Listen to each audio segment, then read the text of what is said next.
Brought to you by V-Guard. 2200 క్యూసెక్కుల సామర్థ్యం ఉండేటువంటి 17 పంపుల్ని అక్కడ కన్నెపల్లి కాడ మేము నడిపినాడు కూడా మొత్తం పంపులు నడపం.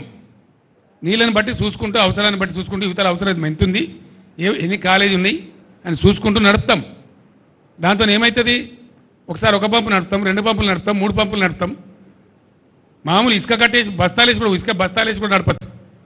కానీ దాన్ని నడపకుండా కుట్ర చేసి అలా ఎందో ఉన్నది. మేమే చెప్పినాం కదా అసెంబ్లీలో, ఏమున్నదండి అలా వాడు ఏం చెప్పిండు, మొన్న నచ్చిపోయినాడు. ఆ 2 పిల్లల కింద ఉన్న ఇసుక కదిలి అవి కదిలినాయి అని చెప్పిండు. అట్లా జరుగుతూనే ఉంటాయి, చాలా చాలా బారీలలో జరుగుతాయి, చాలా వాటిలలో జరుగుతాయి. మొన్న కదా గంగానదిలో నిన్నగాక మొన్న పేపర్లో ఫోటోలు వచ్చినాయి. గంగానది మీద బ్రిడ్జ్ కడతామంటే పటాన కూలిపోయింది. ఆడ నదులలో ఇసుకలో జనరల్గా జరుగుతాయి.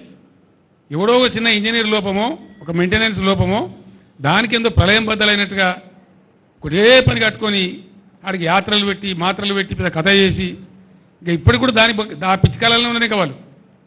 అందులో ఏమైనా ఇంటికి దొరుకుతుందేమో, తోక దొరుకుతుందేమో, గుట్ట కడతామేమో అనే ఉద్దేశంతో ఓ పిచ్చి విఫల ప్రయత్నంలో ఉన్నారు తప్ప రైతాంగాన్ని ఆదుకోవాలి, మంచినీళ్ళకి బాధ వస్తుంది, రైతులను కాపాడాలనే ఆలోచన చేయలే. వృధాగా పారే నీళ్లను ఒక చిల్లర కుట్ర మనసులో పెట్టుకొని వదిలిపెట్టింది కాబట్టి పోయింది. ఇప్పుడు కూడా పొద్దున నేను మగ్దుంపూర్లో మాట్లాడినా, ఈ దద్దనలకు చేత కాకపోతే 50,000 మంది రైతులు నెంబడేసుకొని వీళ్ళని పండబెట్టి తొక్కుకుంటూ పోయి మేడిగడ్డ అక్కడ కుర్చేసుకొని కూర్చొని నేను నింపుతా మళ్ళీ ఇవన్నీ రంది పడకుండా అని చెప్పిన నేను.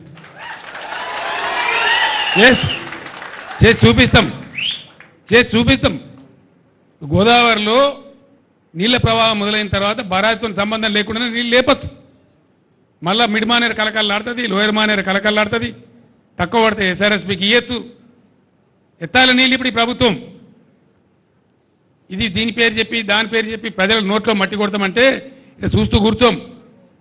మనం కొత్తగా ఎలక్షన్ తర్వాత కాబట్టి కూర్చున్నాం, మౌనం పట్టాం. కానీ నేనే పోతా గోదావరిలో 20,000 క్యూసెక్లు దాటిన తర్వాత వీళ్ళు నీళ్లు ఎత్తడం ప్రారంభించకపోతే నేనే ఒక 50,000 మంది రైతులు వేసుకొని పోతా. తొక్కి వీళ్ళని పండబెట్టి తొక్కి ఆ మోటార్లు నడిపిస్తాం.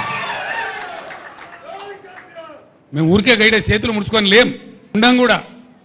ఇవన్నీ అవకాశాలు ఉండంగా వీటిని పక్కన పెట్టి ఏదో మెరమెచ్చకాలు చెప్పి రోజుకో స్టంటు కొట్టి కథ చెప్పి కాకరకాయ తోకరకాయ మాటలు చెప్పి అన్ని కాయగూరుకుడు మాటలు మాట్లాడి ఇదా రాజ్యం నడిపే పరిస్థితి. ప్రజలు లేరు, వాళ్ళ బాధలు లేరు, యాదవులు లేరు, దళితులు లేరు, ఓవర్సీస్ స్కాలర్షిప్ లేదు, మంచినీళ్ళు లేవు, సాగునీళ్ళు లేవు.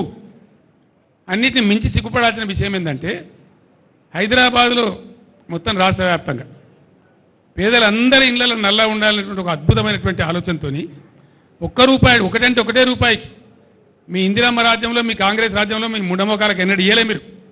Brought to you by V-Guard.